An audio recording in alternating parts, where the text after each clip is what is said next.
Assalamualaikum warahmatullahi wabarakatuh. Halo Wika Muda, senang sekali saya Raihan Satria Elazar bisa menyapa kalian semua di Wika Talks edisi 34.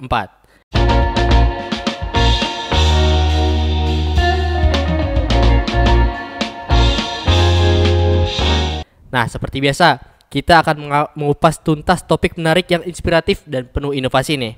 Nah, kali ini kita akan ngobrol sesuatu yang nggak kalah keren dari episode-episode sebelumnya. Tentunya yaitu tentang unit kegiatan mahasiswa atau disingkat dengan UKM, yang nggak cuma mengasah keterampilan bela diri, tapi juga mengukir prestasi luar biasa di tingkat lokal maupun nasional. Nah, yuk kita akan ngobrol bersama teman-teman dari UKM Tapak Suci Wika Bogor. Nah, sudah hadir nih di studio kakak-kakak perwakilan dari UKM Tapak Suci Wika Bogor. Halo Kak, gimana kabarnya nih? Halo, alhamdulillah kabar baik. Alhamdulillah kabar baik. Semangat nih. Oke. Nah Kak, biar istilah kata nih, tak kenal maka ta'aruf dong. tak kenal maka ta'aruf dong. Nah, tak kenal maka ta'aruf. Boleh ini kita kenalan dulu sama kakak-kakaknya. Boleh kakak perkenalkan diri, nama dan dari fakultas dan prodi apa nih Kak? Oke, boleh banget. Oke, jadi perkenalkan ya, nama saya Muhammad Azami Nur Waskita. Muhammad Azami. Biasa dipanggil Azami. Biasa dipanggil Azami. Iya, saya di sini alhamdulillah aku berkuliah di BKPI atau Bimbingan Konseling Pendidikan Islam di Fakultas Agama Islam. Semesternya untuk saat ini semester 6. Semester 6 prodi BKPI nih teman-teman. Iya, Jadi buat konseling bisa ke Kak Azami. Oh, boleh. Iya, benar. Oke, boleh. Boleh banget. Kakaknya? Oh, baik. Sebelumnya perkenalkan, nama saya Apisuan Murib, biasa dipanggil Api. Terus biasa juga dari kampus dipanggil Son. Son. Iya. Son. Oke. Terus UKM itu Api. Api. Iya. Dari fakultas atau prodi apa nih Kak? Iya, di Prodina Ilmu Kesehatan, terus Fakultas Prodi Fakultas Kesehatan. Fakultas Kesehatan. Dari prodinya? Prodi Kesehatan Masyarakat. Kesehatan Masyarakat dari Fakultas Ilmu Kesehatan dan Prodi Kesehatan Masyarakat. Masyarakat. Dipanggil Kak Api nih. Iya. Jadi selalu menyala terus nih Kak. Oke, menyala terus. Aku. Jangan. Oke, sekarang teman-teman kita sama Kak Azami dan Kak Api. Mereka berdua dari UKM Tapak Suci Wika Bogor. Nah, oke Kak, sebelum kita ngobrol lebih jauh, boleh dong Kak jelasin ke teman-teman semua apa sih UKM Tapak Suci Wika itu? Oke, boleh banget. Boleh. UKM Tapak Suci ya. Berarti kita membatasi di ruang lingkupnya di UKM aja. Iya. UKM Tapak Suci itu merupakan salah satu unit kegiatan mahasiswa yang memang Iya. kami di dalamnya ini memperdalam seni bela diri. Tapi bukan hanya seni bela diri yang kelihatannya untuk tanding aja. Kami juga punya porsi-porsi untuk tarung jalanannya. Itu juga kami pelajari. Bela diri praktisnya juga kami pelajari. Dan kebetulan banget karena memang kami di pencaksilat, kami juga mengukir banyak prestasi dari event-event yang ada baik di tingkat nasional, lokal atau bahkan internasional. Tapi kalau misalkan kita bahas tentang Tapak Suci, itu kita membahas hal yang lebih luas lagi tuh. Waduh, iya. Kalau kita ngebahas tentang Tapak Suci di luar dari unit kegiatan mahasiswa tadi, itu sangat luas karena Tapak Suci ini merupakan aliran bela diri yang berdiri sejak 1963. 1960? 63. 63. Wah, Iya, kayak udah cukup tua lah. Udah cukup tua. Dan kalau untuk unit kegiatan mahasiswanya kami berdiri sejak 2019. Waktu itu didirikan oleh Abang dan Maulana Irfan yang baru lulus juga di Pasca Sarjana. Sarjana. Jadi beliau habis dari ketua UKM, selesai dari ketua UKM lanjut ke Pasca Sarjana. Gitu. Jadi emang masih muda untuk UKM-nya, tapi untuk aliran bela dirinya sudah cukup tua. 1963 teman-teman. Iya, 30. Jadi di UKM Tapak Suci Wika ini nggak cuman tanding-tanding doang. Betul banget. Masih banyak pengajaran-pengajaran lain, ilmu-ilmu lain yang bisa teman-teman pelajari di Tapak Suci Wika Bogor. Nah, menurut saya itu menarik banget sih Kak. Tapi kalau boleh tahu kegiatan yang biasanya dilakukan oleh Tapak Suci Wika itu apa aja sih Kak selain tanding-tanding tadi itu? Oke, kalau untuk kegiatan banyak banget ya. Mungkin kita tanya dulu ke Apison ya. Oke, sebagai boleh. anggota nih, sebagai anggota udah ngapain aja sih di Tapak Suci Wika itu? Baik, Tapak Suci Wika itu banyak kegiatan, banyak banget. Sampai bisa muntah-muntah juga. Sampai bisa muntah-muntah. Bisa muntah-muntah. Latihan banyak banget. Latihan terus berarti ya Kak. Oke, sebelumnya saya mau tahu dulu nih. Kak Azami dari mana sih asalnya? Oke, kalau aku tuh tinggal di Bojonggede. Di Bojonggede. Ya, Gaperi 2 lebih tepatnya. Nah, berarti tahu Wika tuh dari mana? Tahu Wika dari apa ya? Kita sebagai masyarakat Bogor kayaknya nggak perlu lagi ya. Waduh.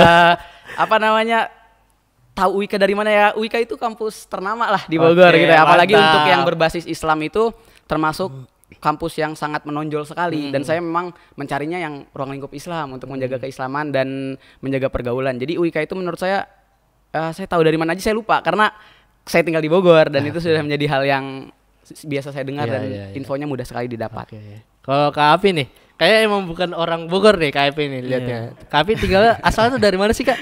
Asalnya dari Papua, lebih khususnya di Jayapura. Di Jayapura, Papua teman-teman. Wah jauh sekali. Jauh, cuma kita tahu dari di situ. Sapu kakak dong kebetulan dia kuliah di sini terus. Kita biasa lihat-lihat di UIK itu kampus ternama juga. Dan berarti kakak emang di UIK juga sekarang? Iya, UIK. Semester berapa tuh kakaknya? Semester 6 sekarang. Semester 6 di Fakultas Ilmu Kesehatan juga? Iya, kesehatan juga. Oke, tapi Kak Api ini udah belajar bahasa Sunda belum? Belum, sedikit lagi. Nanti sedikit bahasa Sunda bisa? Sedikit. Naon. Iya, sudah paham itu. Oke. Berarti sekarang ini semester 4, berarti udah 2 tahun di UIK nih. Mungkin udah belajar sedikit-sedikit oleh temennya diajarin bahasa Sunda ya? Iya, oke. Benar ya. Nah tadi kita teman-teman masih lanjut di Tapak Suci itu selain tanding ngapain aja? Tadi kata Kak Api itu ada latihan-latihan rutin. Nah, aku mau tahu sih nih Kak, latihan rutinnya biasanya tuh berapa kali? Oke. Dalam seminggu. Tadi yang aku bahas yang Kak Api dulu ya. Kak Api bilang tadi bahwa banyak kegiatan sampai bisa muntah-muntah. Itu yang dimaksud adalah latihan-latihan yang cukup keras. Ya emang suatu hal yang wajar ketika sama coach itu disuruh hal yang melampaui batas diri, ya akhirnya muntah, walaupun muntahnya bukan muntah nasi biasanya, muntahnya warna kuning, muntahnya air, itu udah menjadi hal yang biasa buat teman-teman di UKM khususnya yang mendalami keatletan ya, khususnya untuk mendalami keatletan. Untuk kegiatan lain banyak banget, mulai dari ya kita punya mabit, makrab, terus kita juga ada kegiatan-kegiatan latihannya untuk kesenian yang bukan keatletan yang tadi Kak Api ceritakan, dan masih banyak lagi kegiatan-kegiatan lain. Kalau untuk dijelaskan di sini kayaknya kurang, harus masuk Tapak Suci dulu kayaknya. Berarti direkrut dulu dari Tapak Suci. Oke, jadi misalkan di latihan tuh ada, tadi kan ada yang seni, ada yang tanding. Kira-kira apa aja sih selain itu? Kita selain itu juga tanding itu kan kita spesifik untuk atlet ya, jadi ada di atas gelanggang. Ada juga yang untuk tarung jalanan. Jadi kalau tarung jalanan ya seperti ini aja udah bisa kita praktekin. Kalau tarung jalanan itu dia ngambilnya titik-titik lemah. Jadi kalau misalnya kita di tanding di atas gelanggang, kita kuda-kuda seperti ini, itu ada manfaatnya. Tapi ketika kita tanding di tarung di jalan, kuda-kuda seperti ini tidak ada manfaatnya. Bahkan ketika seperti ini udah termasuk kuda-kuda yang efektif di jalan. Kenapa? Karena ini tuh melindungi muka. Ini tuh sebenarnya melindungi muka. Jadi kalau misalkan diancam, jangan pasang seperti ini. Tapi cukup ya bang, selalu bang. Ini udah kuda-kuda. Satu ini ngelindungin sini, satu ini udah sangat cukup untuk melindungi diri dari kejahatan. Ya gerakan-gerakan efektifnya nanti adalah. Jadi di jalanan dan di tempat tanding atas gelanggang juga beda. Seni juga beda. Nanti seni tangan kosong beda, seni toya beda, golok beda, karamit beda. Jadi banyak banget. Bahkan ada yang kipas juga untuk kesenian. Ada kipas juga. Oke. Kalau Kak Azam ini ketua UKM. Ketua umum kebetulan. Ketua umum periode 2024 2025 ini. 2024 2025. Berarti di tahun kemarin ya. Berarti tahun ini tahun terakhir masa jabatan. Bisa jadi. Atau mau lanjut ya? Bisa jadi juga. Ternyata. Untuk UKM Tapak Suci itu kayak apa ya? Kayak udah enak banget, kayak keluarga gitu. Semuanya tuh emang bener-bener sesuai dengan apa yang saya inginkan, sesuai dengan apa yang teman-teman inginkan. Tidak ada tuntutan, tidak ada paksaan. Jadi emang nyaman di Tapak Suci. Jadi kalau misalkan ditanya mau lanjut, bisa jadi lanjut. Kita lihat kondisi nanti. Oke. Kalau misalkan saya nanya lebih dalam lagi nih, di dalam struktur organisasi di luar BPH tuh apa sih Kak? Untuk di luar BPH itu ada beberapa divisi. Jadi nggak semua anggota masuk divisi, tapi ada sekitar 4 divisi atau 5 divisi dengan inventaris. Jadi yang pertama ada divisi pelatihan dan keilmuan. Jadi di sana itu membahas terkait tadi divisi yang ngasih jadwal-jadwal latihan, latihan-latihan tambahan, dan keilmuan. Keilmuan itu luas Kak. Contoh ya Kak ya, maaf nih, saya kasih ini logo Tapak Suci. Logo Tapak Suci ini nggak bisa kita ubah-ubah. Kalau logo Tapak Suci Wika agak sedikit berbeda. Nanti saya jelaskan juga mungkin. Logo Tapak Suci ini maknanya besar sekali. Dan kita lihat di lingkarannya bentuknya bulat. Itu bertanda tekad yang bulat. Kemudian dasarnya ini biru. Ini menandakan keagungan. Kemudian di sini ada melati putih, melambangkan kesucian. Melati. Jumlahnya ada 11. Apa ini tuh? rukun iman dan rukun Islam. Iya. Kemudian ada bunga mawar, di sini melambangkan keharuman. Terus ada warnanya merah, itu melambangkan keberanian. Keberanian. Kayak baju juga berani keberanian. Iya, itu melambangkan juga keberanian. Terus ada kelopaknya warna hijau. Oke. Kelopaknya warna hijau ini melambangkan kesempurnaan. Kesempurnaan.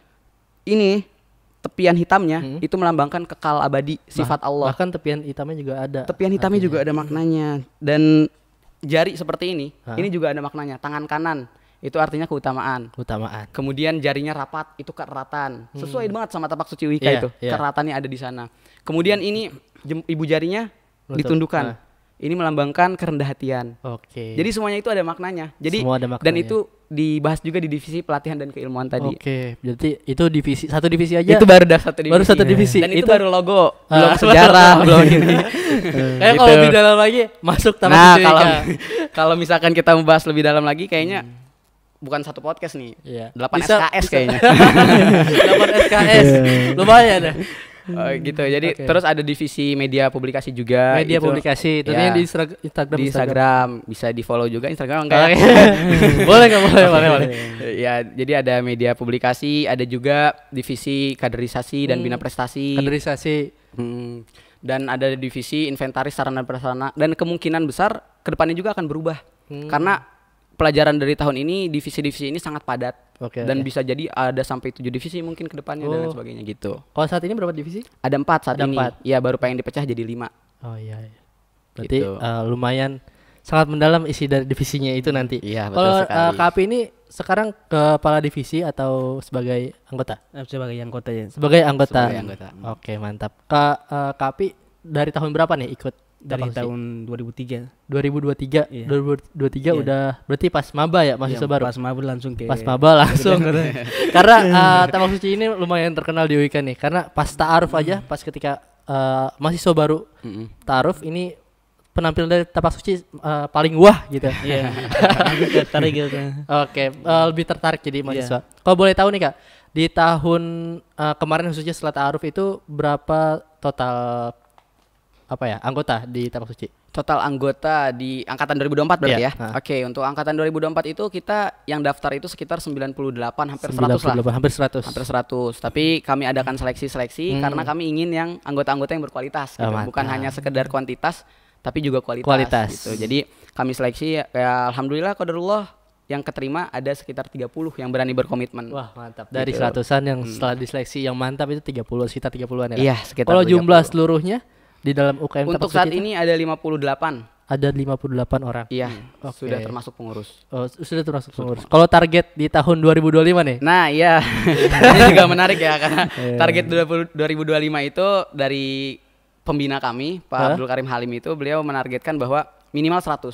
Sebenarnya 100. Iya, sebenarnya itu di Februari ini harus 100, harus sudah oprek. Cuman saya diskusi ke beliau, kita bukan hanya memperdalam kuantitas, tapi kualitas juga, Pak. Jadi untuk rekrutmen tidak bisa secepat itu. Kalau hanya untuk kuantitas, saya bisa 1000, Pak, hari ini. Saya bilang gitu ke beliau. Saya bisa, Pak, melebihi dari 100 itu. Tapi saya ingin kualitas juga. Jadi mohon untuk biar kami yang di internal ini memperdalam dulu, dan beliau juga orangnya emang sangat luar biasa, mempersilahkan gitu. Silakan kalian tahu yang terbaik, gitu. Jadi menyerahkan ke kita juga karena walaupun saya ingin mewujudkan target beliau 100 anggota minimal. Oke, mantap nih. Semoga tercapai nih di tahun 2025. Jadi nyari orang-orang yang berkualitas itu lumayan sulit ya, Kak? Sebenarnya kalau untuk kualitas itu bisa diciptakan ya. Bisa diciptakan, tapi komitmen untuk selalu bersama itu. Kayak misalnya Apison, tadi ya udah bahas logo bahwa logo ini semuanya tentang keislaman. Bahkan tepian yang hitamnya aja kekal abadi itu dalam ADRT itu jelas bahwa kekal abadi yang dimaksudkan adalah sifat Allah. Sifat Allah yang kekal abadi. Nah, Apison ini Kristen, teman-teman. Jadi walaupun tapak suci itu dia keislaman, tapi kami sangat welcome.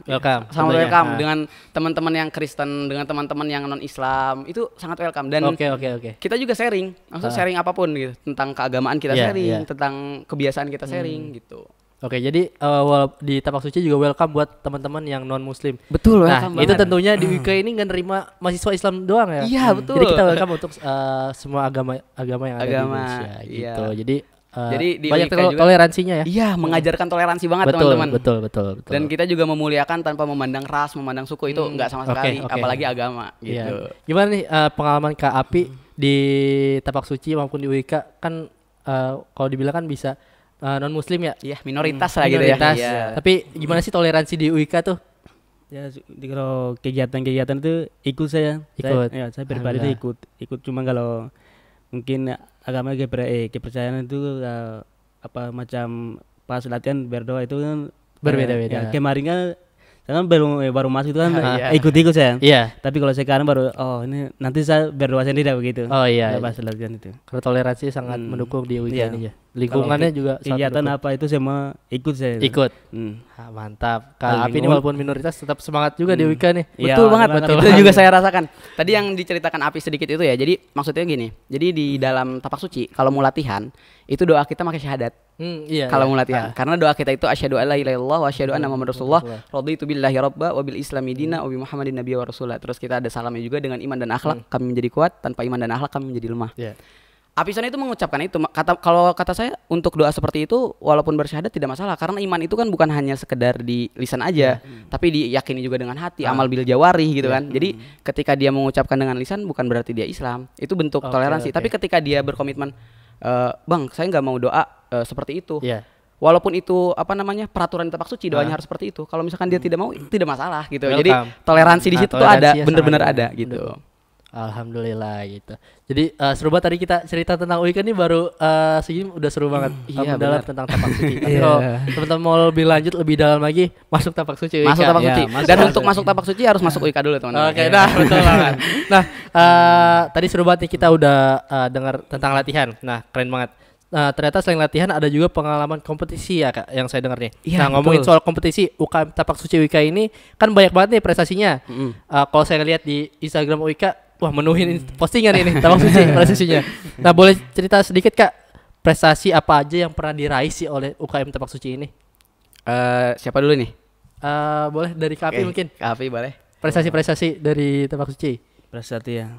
Yaitu kayak kejuaraan ini begitu ya. Kejuaraan. Ya kebetulan kemarin itu saya belum pernah cuman latihan apa itu semua ikut, tapi kalau belum pernah tanding begitu. Jadi kemarin kebetulan di Depok ada tanding.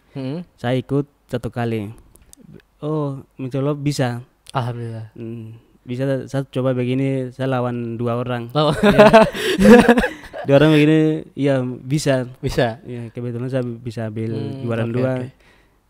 Terus itu saya kalau tantangan gue banget, tapi kalau bisa ini kalau latihan gue ini mantap itu bisa tanding juga begitu bisa tanding ikut ya aman ya. Selama lagi sering latihan masih bisa gitu. Apalagi tadi katanya latihan sampai muntah-muntah. Ya jadi kalau untuk prestasi Tapak Suci UIK itu sebenarnya luar biasa ya. Kalau saya pribadi itu dari awal maba itu langsung lomba dulu di Gol Pajajaran. Mantap juga. Kebetulan juara 3, cuman waktu itu belum terlalu laporan lah ke UIK. Jadi belum ada postingan-postingan yang di UIK karena memang kami tidak melaporkan waktu itu. Semakin kesini ya akhirnya kami melaporkan kan. Kalau dari 3 semester terakhir saja dari 2023 akhir itu kita juara di Depok, itu juara umum juga. Juara umum 2 waktu itu. Depok Championship itu kerjasama sama Kemendikbud dan Kemenpora. Jadi tingkatnya nasional. Itu di tahun lalu atau 2023? 2023 itu awal prestasi ketika saya ketua divisi pelatihan. Itu luar biasa. Di situ emang pertama kita benar-benar fokus lomba.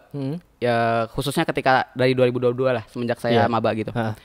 Dan itu ada teman yang patah tangannya. Ketika tanding. Salah bantingan, salah jatuh, dan itu official kami ya. Coach kami itu enggak nyerah. Itu kebiasaan dari Tapak Suci UIK. Kebiasaan dari Tapak Suci UIK. Jadi sampai atletnya nyerah baru coachnya lempar sabuk. Walaupun dimarahin sama ketua pertandingan, dimarahin sama orang-orang itu dia lempar sabuk karena kita tahu kapasitas dari atlet kita. Itu salah satu yang mengenang lah ya bagi saya, karena sampai saat itu waktu saya juga duduk di kursi coach dan ngeliat tangan patah itu merinding Kak. Maksudnya untuk pertama kali ya. Walaupun nanti ketika itu sudah terbiasa ya hal biasa gitu. Ada resiko di balik hobi yang kita dalam ini. Terus salah satu yang mengenang kan juga selain itu ntar kita juga ada prestasi lagi 11 orang dapat medali di Depok juga. Di Depok juga 2024 awal waktu itu. Oke. Kemudian ada juga prestasi selanjutnya tuh di Jakarta, itu juga tingkat nasional diadakan oleh Huamka waktu itu.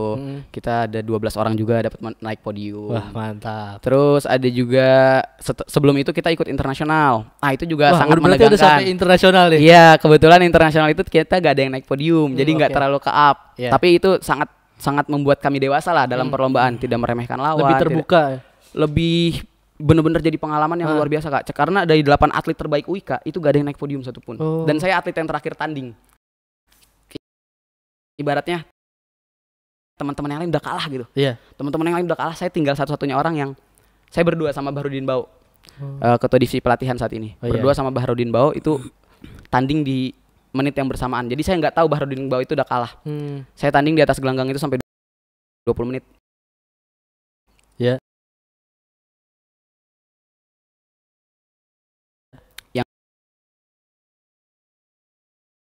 Yang biasanya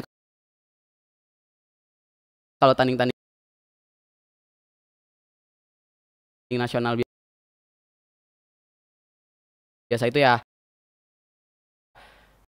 3 menit 1 babak. 3 menit 1 babak. Iya, atau 2 menit 1 babak. Saya itu 20 menit di atas gelanggang karena 3 menit bersih.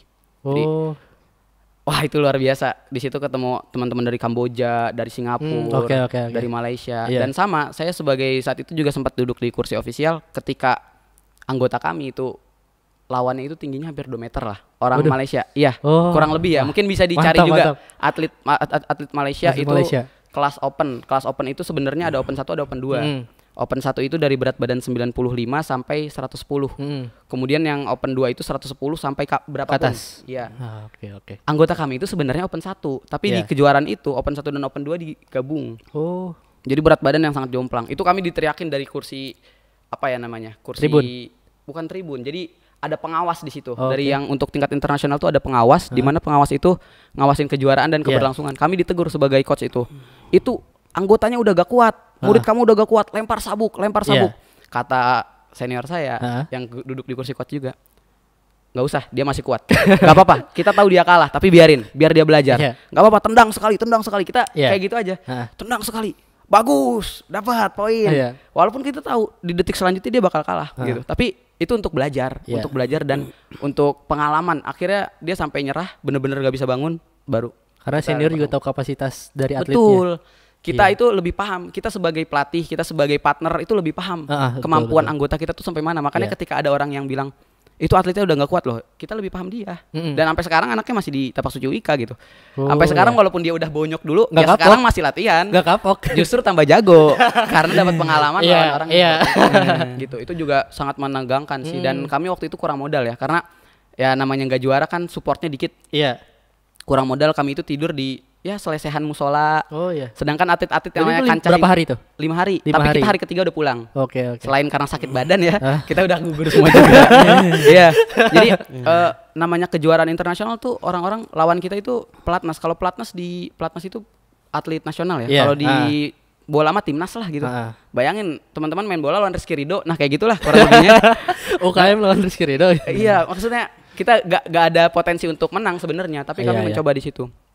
Dan ya orang tidur di hotel, makan catering ini segala macam, kita tidur di selesehan, makan minumnya Suti gitu. Sponsori Suti waktu itu.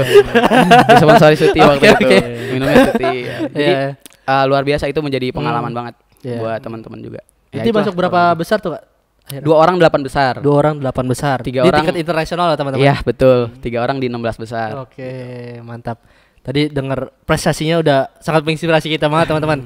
Kalau mau cek prestasi-prestasinya bisa langsung scroll di IG UIK itu, penuhin postingan UIK. Ada Tapak Suci UIK ada 4 setidaknya ya dari 2023 itu di IG UIK Bogor. Oke. Nah Kak, luar biasa banget tadi saya sendiri dengar dari prestasi-prestasi UKM Tapak Suci dari keluar kota tadi ke Depok, ke Jogja. Kita pernah pengen ke Malaysia dulu. Oh ya? Di zamannya Warek 3 itu Pak Dedi pengen diongkosin juga pesawat untuk 4 orang, 3 orang atlet, 1 orang coach gitu. Cuman kita minta untuk 5 orang, Pak, karena coach harus 2, nggak bisa 1. Sudah Pak Dedi sudah ACC. Oke, nanti untuk tiket pesawat dan uang makan sedikit tapi itu dibiayai oleh kampus. Jadi bentuk support juga ya dari kampus. Betul. Cuman qadarullah ada atlet yang ketika latihan cedera, Kemudian ada beberapa hal lain juga. Jadi kita nggak ngelanjutin yang ke Malaysia itu. Jadi itu tingkat internasional juga. Semoga nanti ada pengalaman lagi, ada kesempatan lagi buat banyak kesempatan, apalagi untuk saat ini ya. Jadi saat ini kan UIK itu sangat mensupport untuk prestasi-prestasi mahasiswanya. Itu jadi masih banyak lah kesempatan-kesempatan untuk generasi-generasi selanjutnya. Nah, ini Kak, di balik prestasi yang diperjuangin ini, pasti kan gak mudah ya Kak? Iya, betul. Nah, bisa ceritain gak sih Kak pengalaman paling berkesan selama bertanding? Mungkin ada tantangan terbesar yang pernah dihadapi. Mungkin dari Kak Api, tantangan terbesar yang pernah dihadapi ketika bertanding gitu. Ketika bertanding begitu banyak serangan itu, tendangan, banting-bantingan itu. Banting-bantingan. Banyak, cuman itu semua bagi pengalaman gitu. Iya, pengalaman juga ya, bagian dari pengalaman. Pengalaman, jadi ini saya ikuti saya semuanya bagi pengalaman begitu. Jadi kemarin itu kebetulan saya ikut tanding begitu, Insya Allah juara 2. Juara 2, alhamdulillah. Berarti silver medal ya Kak? Iya. Oh, mantap. Berarti latihan yang keras habis itu tanding, alhamdulillah dapat juara 2. Nah, kalau dari Kak Azam ini? Kayak yang tadi saya bilang sebenarnya ya, untuk pengalaman itu banyak banget yang mengesankan, yang luar biasa, yang untuk pelajaran itu banyak banget, yang menegangkan juga ada. Tapi ya itu semua masih kita raih karena gini, pesan dari sebelum saya jadi ketua, saya itu dapat pesan seperti ini. Jangan pernah membanggakan generasi sebelumnya. Jangan pernah membanggakan kayak dulu nih senior gua itu prestasinya kayak gini, enggak ada. Itu enggak pernah dulu nih.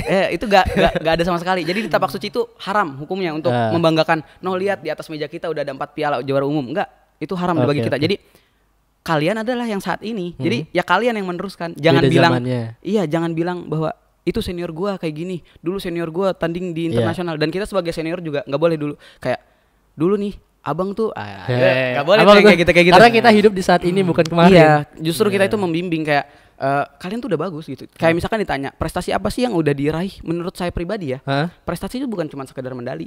Menurut saya, prestasi itu bukan cuma sekedar piala, tapi prestasi itu teman-teman bisa konsisten, teman-teman bisa komitmen, teman-teman bisa berusaha keras, bisa mengorbankan tenaga, uang. Itu merupakan prestasi yang perlu diapresiasi bagi saya. Makanya ketika teman-teman yang lain belum bisa dapat medali, belum bisa ke kancah-kancah nasional internasional, gak masalah.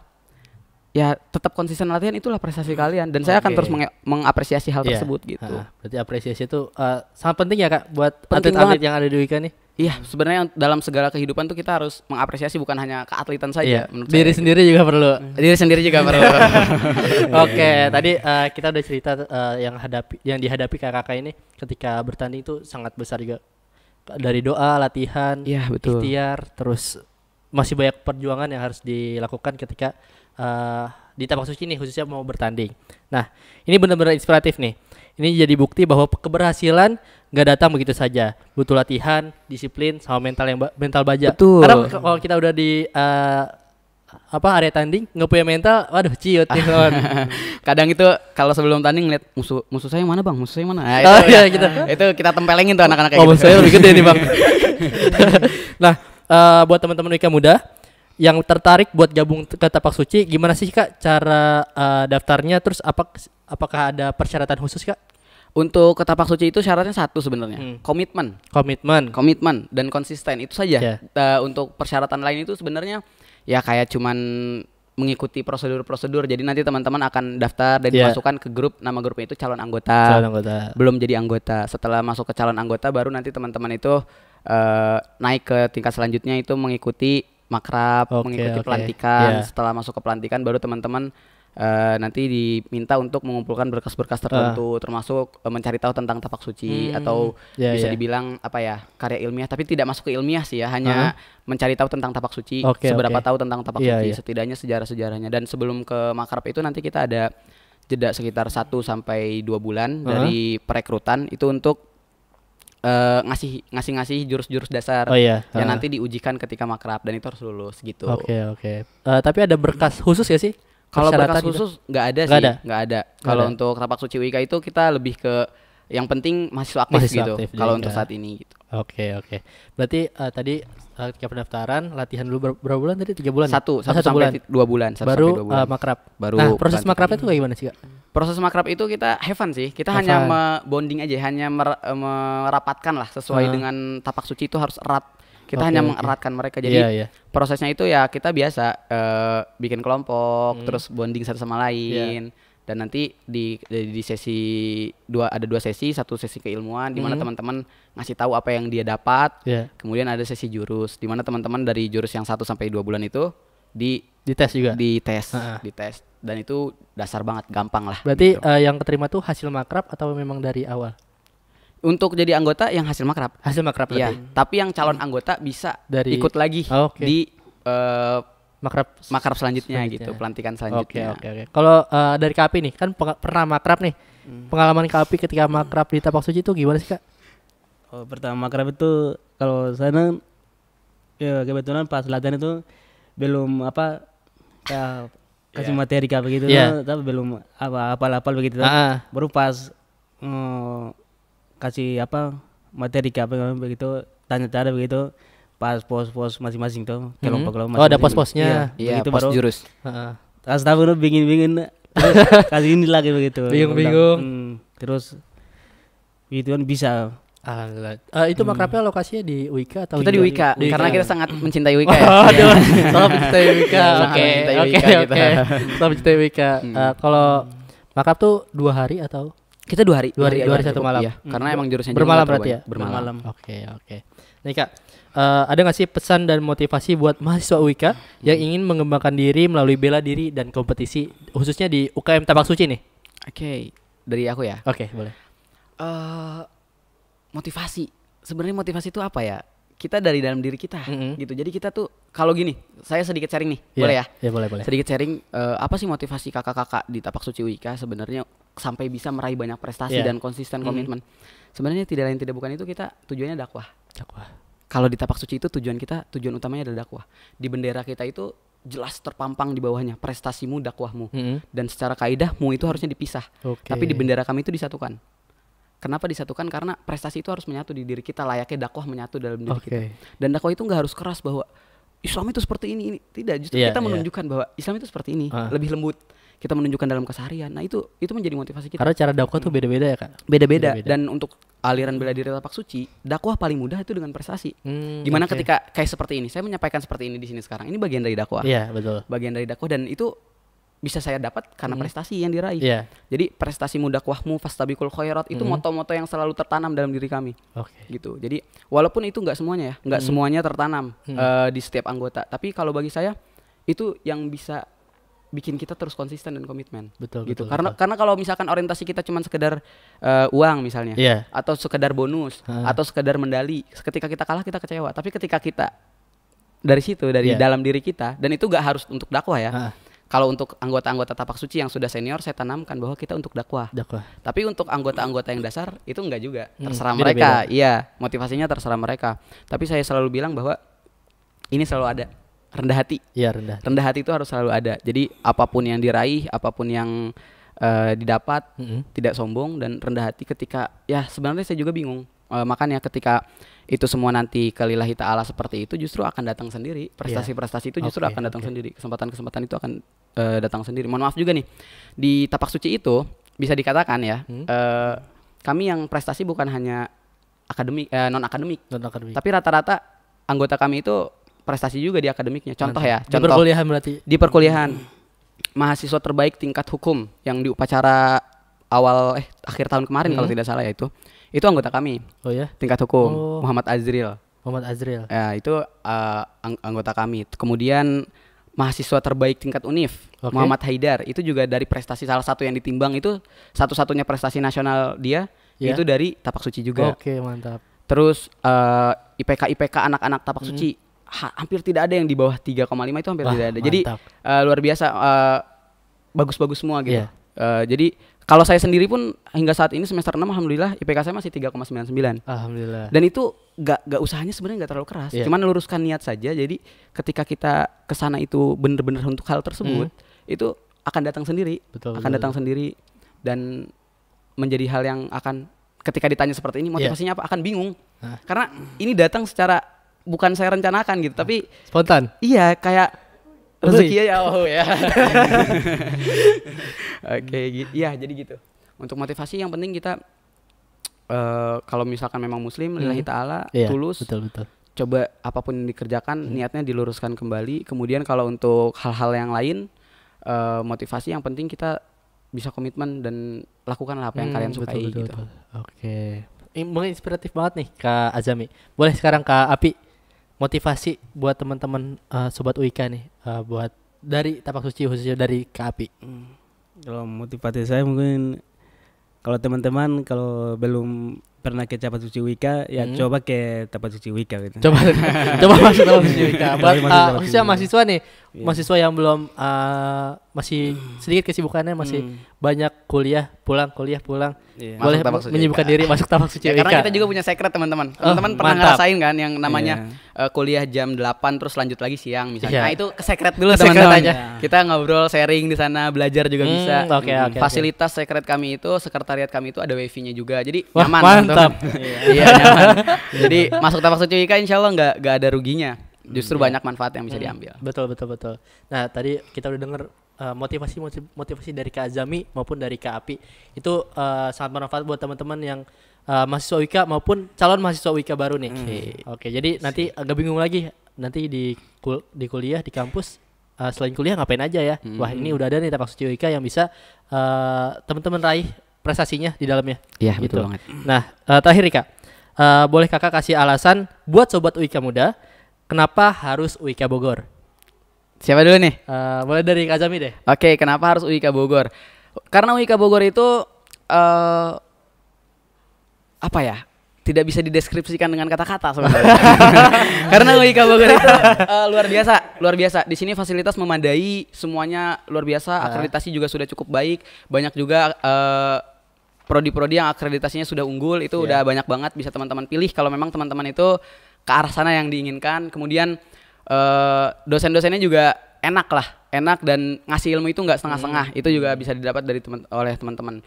Dan pastinya ada unit kegiatan mahasiswa. Khususnya lagi Tapak Suci. Oke, khususnya Tapak Suci. Iya. Kalau dari Kak Api nih, boleh kenapa kasih alasan ke teman-teman Wika muda kenapa harus Wika Bogor? Wika Bogor mungkin saya sendiri lebih cukup fasilitas terus kampus sama lebih cukup lebih aman. Fasilitasnya memadai. Ya, memadai. Lebih cukup dari di Bogor fakultas. Oke, mantap. Di Jadi Wika. Wika ini pilihan terbaik di Bogor. Terbaik di Bogor. Karena Wika sangat memadai dari fasilitas, pendidikan, lingkungannya. Iya, betul banget. Toleransi ini sangat terdepan di Wika nih. Jadi dari yang non muslim pun tetap masuk Wika bisa. Nah, oke. Keren banget nih. Terima kasih buat Kak Azami, Kak Api yang sudah hadir dan berbagi cerita yang super inspiratif di UIK Talks kali ini. Semoga UKM Tapak Suci Wika makin sukses dan berprestasi ya. Amin. Oke. Dan buat teman-teman Wika yang ingin tahu lebih lanjut, bisa langsung kepoin UKM Tapak Suci Wika. Apa nih? IG UKM Tapak Suci Wika, ada Tapak Suci Wika Bogor, silahkan dikunjungi teman-teman. Oke. Dan jangan lupa follow Wika TV biar gak ketinggalan episode Wika Talk selanjutnya. Terima kasih sudah menonton. Saya Raihan Satria Elezar pamit undur diri. Sampai jumpa di Wika Talk selanjutnya. Wassalamualaikum warahmatullahi wabarakatuh.